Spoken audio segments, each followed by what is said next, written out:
तो इसको हम क्या बोल रहे थे, ये है न्यूक्लियर मेम्ब्रेन। न्यूक्लियस का जो बाउंड्री होता है उसको हम लोग न्यूक्लियर मेम्ब्रेन बोलते हैं।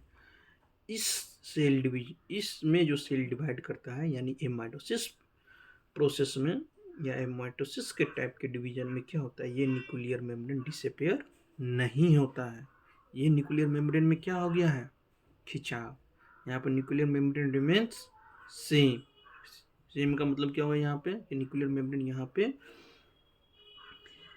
सिर्फ खिंचाव आया है। क्या यहाँ से ये गैप हुआ है, नहीं गैप हुआ। लेकिन जब माइटोसिस और मियोसिस पढ़ेंगे तो यहाँ पर ये न्यूक्लियर मेम्ब्रेन क्या हो जाता है, गैप हो जाता है।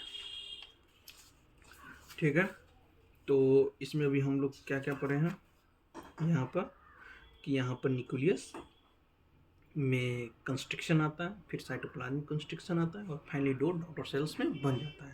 तो इसका मेन पॉइंट क्या है, वो पॉइंट्स को हम यहाँ पे लिख लेते हैं। क्या लिख सकते हैं यहाँ पे, क्या लिख सकते हैं। First point, no spindle formation. ठीक है, स्पिंडल का कोई फॉर्मेशन नहीं हुआ, सही बात है। Second point, no chromosome formation, ये भी पॉइंट मेरा सही है। थर्ड पॉइंट, न्यूक्लियर मेम्ब्रेन, क्या है, nuclear membrane does not disappear, ये भी सही है। तो यहाँ पर न्यूक्लियर मेम्ब्रेन एनसीईआरटी में क्या लिखा है इसी को, nuclear membrane remains intact. Intact का मतलब होता है क्या, नॉट डिसअपियर। ठीक है, ये 3 पॉइंट हम पढ़े थे। इसके बाद क्या था, पहले इसमें साइटोप्लाज्म का कंस्ट्रक्शन हुआ है कि न्यूक्लियस का कंस्ट्रक्शन हुआ है, तो हम यहाँ पे एक नोट पॉइंट करके लिख सकते हैं, ये भी इंपॉर्टेंट पॉइंट है। Nucleus construction follow by cytoplasmic construction. पहले उसको लिखते हैं जिसको हम फॉलो करते हैं। जैसे हर फैमिली में हम लोग किसको फॉलो करते हैं, किसके रूल को मानते हैं। अगर ज्वाइंट फैमिली है तो हम लोग अपने पापा और मम्मी की बातों को फॉलो करते हैं। तो यहाँ पे पेरेंट्स फॉलोड बाय सन्स या डॉटर। और इससे भी अगर अच्छा इंपॉर्टेंट आपको लेना और अच्छा एग्जांपल समझना हो, तो एक घर है, एक घर में हस्बैंड और वाइफ है, तो घर किसके अकॉर्डिंग चलता है, कमाता तो हस्बैंड है लेकिन घर चलता है किसके अकॉर्डिंग है, तो वाइफ के अकॉर्डिंग। तो वाइफ फॉलो बाय हस्बैंड। तो जिसको हमको फॉलो करना है उसको पहले लिखते हैं, और जो हमारा कॉपी करता है उसको हम बाद में लिखते हैं।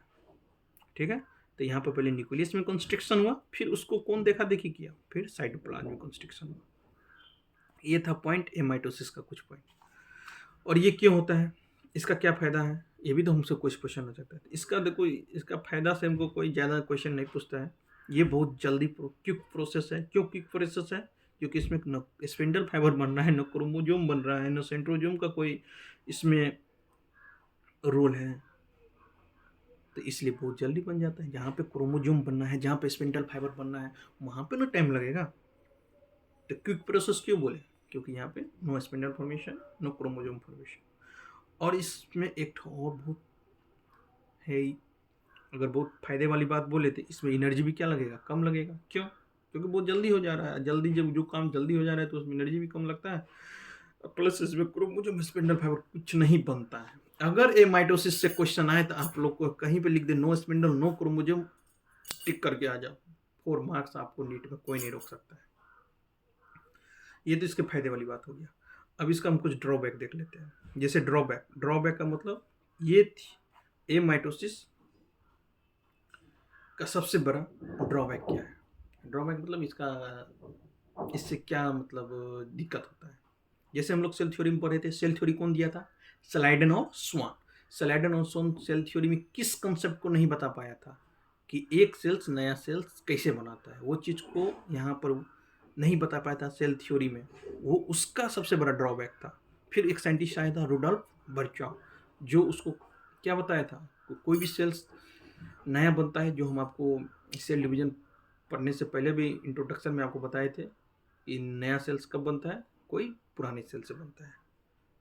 तो सेल थ्योरी का सबसे बड़ा ड्रॉबैक क्या था कि वो एक्सप्लेन नहीं कर पाया था नया सेल कैसे बनता है।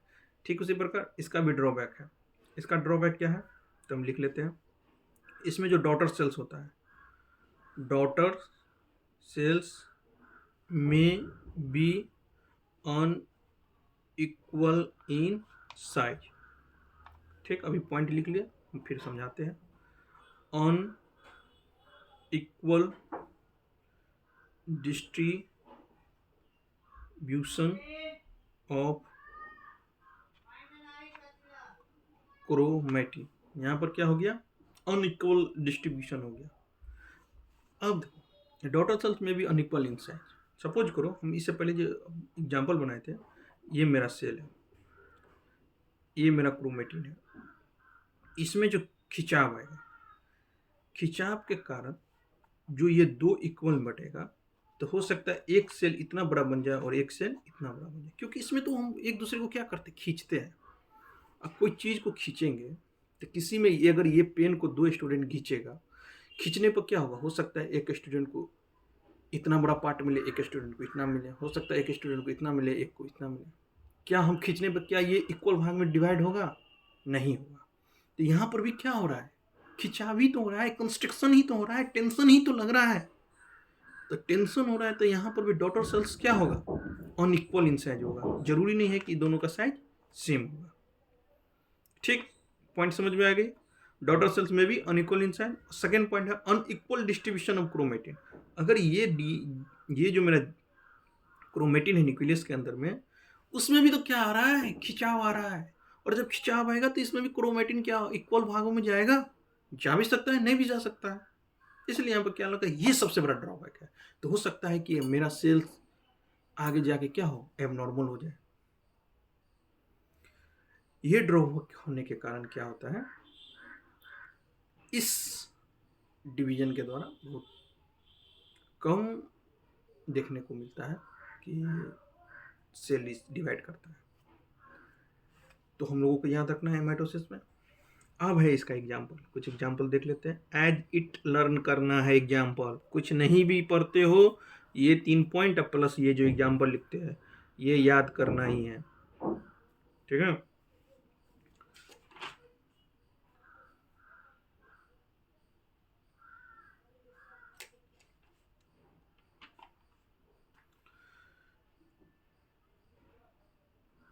प्रोकैरियोट्स लिख लिए होंगे तो यहाँ से लिखवाओ।